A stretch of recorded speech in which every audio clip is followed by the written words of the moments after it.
fazer. E a ideia inicial era traduzir um livro japonês. Tem vários livros sobre o Jasper, sobre Metal Hero no Japão. E aí a gente tocou, acho que chegou a hora, né? Depois do tempo a gente tocou, nossa experiência profissional aqui levou a isso também.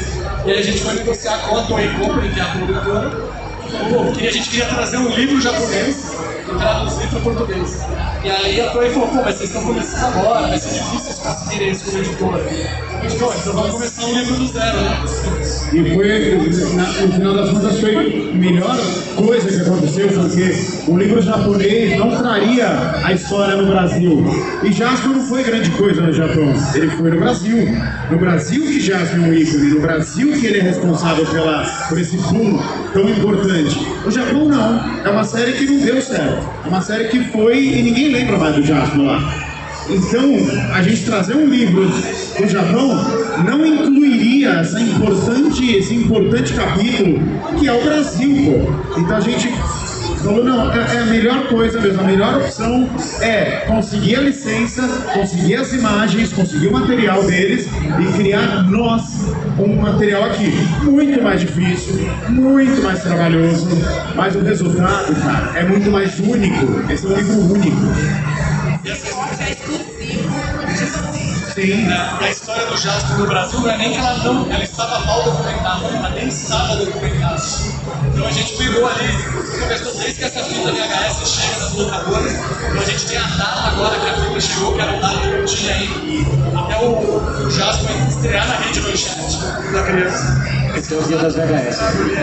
Então a gente tem todas as fitas VHS que saíram na época, álbum de figurinhas, todos os quadrinhos que saíram pela editora Epal, pela editora Abril, pela Block. Então tem todo um fator nostálgico com uma história do Jasper no Brasil, que é uma história de sucesso no Brasil. E quando você compara com o Japão, lá ele não atendeu as expectativas. E aqui ele atendeu as expectativas que ninguém tinha ainda. Então a gente conseguiu traçar esse paralelo nesse livro. Então é uma publicação inédita no mundo, na verdade. Porque o Japão tem vários livros, mas a história do Jasper no Brasil é só que, tirando o Japão, o Jasper só foi exibido no Brasil. Exatamente, e o Jasper é essa porta de entrada. Né? A gente vai conversar daqui a pouco com a Patrícia e vocês vão ter o privilégio de estar na presença de uma das pessoas daqui a pouquinho que estava lá trabalhando, porque foi um experimento. Né? Hoje em dia, você vê as marcas espalhadas aí, a Warner, a Netflix, o esquema já está tudo muito pronto, né? Sai lá a série, é produzida a série Monark, dos monstros, todo mundo assiste no mundo inteiro. Naquela época não, precisava alguém aqui pessoalmente apostar, comprar os direitos e ver se dá certo, né? E Jasper foi um pouco isso, que deu tão certo que abriu a porteira para a cultura pop com uma violência que veio depois outros heróis, que emendou, transformou a Manchete na casa das produções japonesas, emendou com Cavaleiros do Zodíaco, que emendou numa era de animes, até a falência da Manchete. Que a Manchete fale, eles não têm mais estrutura nenhuma, mas continuam passando anime até o fim. Então começa isso tudo com o Jasper, sabe? Com a estreia deles ali, então, no Brasil a gente tinha passado o Natal do He-Man, nós estaríamos nos anos 80, os desenhos americanos do He-Man, os Thundercats. E aí o Jasper estreia ali, meio tímido no clube da criança. A Angélica estava começando a carreira dela, então o Jasper Changeman alavancou a carreira da Angélica. E foi um estouro, assim, foi um estrago. Então quem viveu aquela época era Jasper Changeman para todos os lados. Eu tinha 8, 9 anos ali. Eu só queria saber disso, que saíam matérias na época, as produções japonesas quebraram a hegemonia do He-Man. E aí, quando a gente teve Ultraman e Spectreman ali no começo dos anos 80, mas se misturavam com as séries americanas. Jasper e Changeman foram as primeiras séries que chegaram com essa característica, olha, estamos vendo produções japonesas. E aí tudo que está acontecendo aqui faz parte desse Está tudo muito conectado. Exato. Né? Está muito conectado. E eu acho que o Brasil ele é deficitário mesmo em documentar. Né? Tantas coisas são documentadas, né? Star Wars, Harry Potter, Senhor dos Anéis.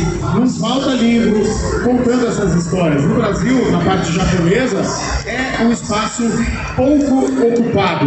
Né? Dá muito trabalho, inclusive porque não tem registros oficiais sobre muitas datas e tal.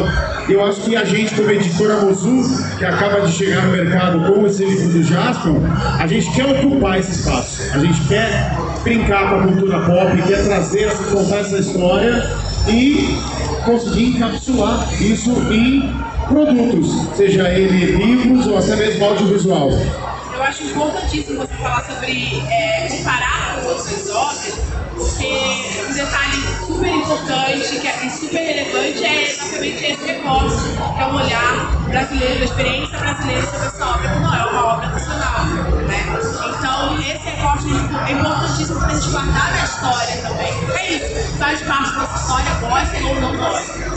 Agora, a minha pergunta, a gente já entrou meio nela também, mas a minha próxima pergunta é a dificuldade de adquirir, de conseguir, de ter acesso a esse material que não se origina daqui como um todo, né? No começo a gente começou escaneando livros japoneses, né? E aí montando um boneco assim, eles falaram, não, essa imagem não pode. Porque as imagens eram das editoras. As editoras mandavam os fotógrafos na filmagem e faziam as próprias fotos. Mas tem as fotos da produtora também. Eles falaram, vamos ver se a gente consegue achar alguma coisa aqui. Aí passou um tempo, né? A gente recebeu algumas imagens, a gente recebeu poucas imagens, né? A gente tinha umas 10, 20 imagens para fazer o nível de E nem tinha muita qualidade. a gente vai por isso demais, a gente tinha mostrado, a gente escaneava os livros japoneses, e aí eles falaram que essas imagens pertenciam às editoras. Se for por nós, tem que ter mais imagem aí. Ah, dá uma graninha aí, né? O pessoal da Toei Compra falou, nós achamos os cromos da época, mas eles não estão digitalizados. Vocês precisam, se vocês pagarem, a gente precisa pegar um profissional para digitalizar esse material que é muito antigo. Se vocês pagarem, a gente precisa. E aí recebemos um baú com 1000 imagens. Muita coisa, foi emocionante assim, né? Porque no começo eu acho que eles não entenderam o que a gente queria fazer. Porque acho que eles A acharam. negociação foi meio complicada. Não, não foi complicada, demorou para eles entenderem que a gente queria fazer um guia gráfico. Eu acho que eles pensaram que a gente queria escrever um livro de texto. Eles sugeriram a gente fazer ilustrações, né? Eles falaram acho que ia desenhar, né? Eles não entenderam nada. Aí quando eles entenderam, finalmente, eles falaram, bom, deixa eu ver, acho que a gente tem fotos sim do Jasper aqui, eu vou ver. Não usem dos livros do Japão, porque vocês não podem.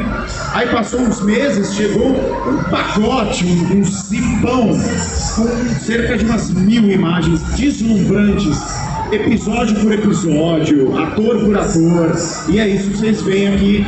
Aí deu pra fazer o livro, aí deu pra brincar. Rolou uma emoção quando Uma das meninas que diagramou ali, a Dani, ela chorou. Ela falou que abriu o zip e chorou na mesma hora. Todo mundo envolvido com o livro é muito viciado. E é a primeira vez que a gente via, que a gente teve acesso ao material direto.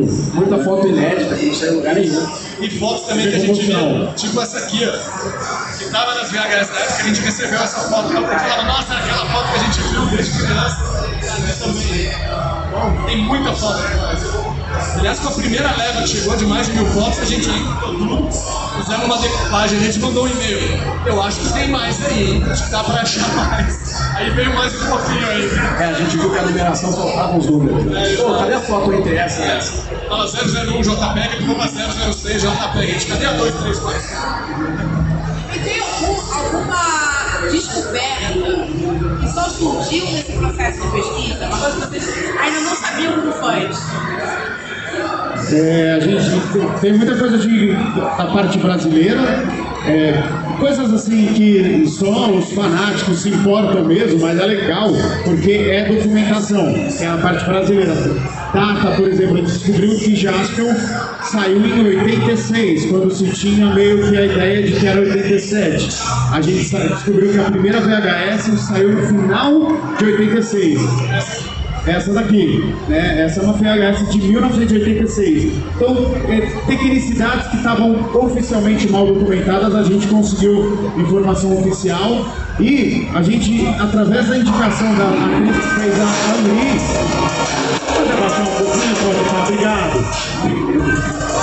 Através da atriz que fez a Anri, a gente chegou no Shuichi Kokumai, E é um cara que eu não conhecia, era um cara ligado à produção do Jaspion. Ele estava na pedreira ali, dia a dia. Era um faz tudo. Fazendo efeitos práticos, furando roupa de monstro para pôr bomba dentro, fazendo episódio que, por exemplo, o episódio da morte de Magaren, que o Jaspion decepa o braço do Magaren. Foi ele que fez a estrutura de arame daquele braço, e o braço tinha que cair no chão. Era uma cena dramática, né? Então o braço ia lá pro céu e ele tinha que cair segurando a espada, e ele tinha que cair com a espada, o braço decepado, no mesmo timing que a explosão explodisse no fundo para dar a cena. E aí ele conta como foi fazer essa cena, a dificuldade de acertar esse timing. Essa entrevista tá demais. É o Kokumai. Fala aí que eu vou abrir a página dele. Essa entrevista, o Ricardo fez a entrevista com ele, né? E aí quando ele mandou o texto pra gente, foi a entrevista que a gente falou, meu Deus, ele tava com histórias de bastidores, né? Como é que foi feito o braço de Magaren que foi decepado, como eles recebiam o roteiro, como eles faziam as cenas. Então, e ele tá com memória muito boa e ele trabalha nas séries até hoje. Então ele contou muita história interessante pra gente, os bastidores da série da época mesmo. Então, a gente lia a entrevista, tipo, a gente ficava tão empolgado, eu acho que vocês vão ficar também com ele, porque é muita curiosidade sobre os bastidores da série. Não tem. Essa é a minha entrevista favorita do A minha também.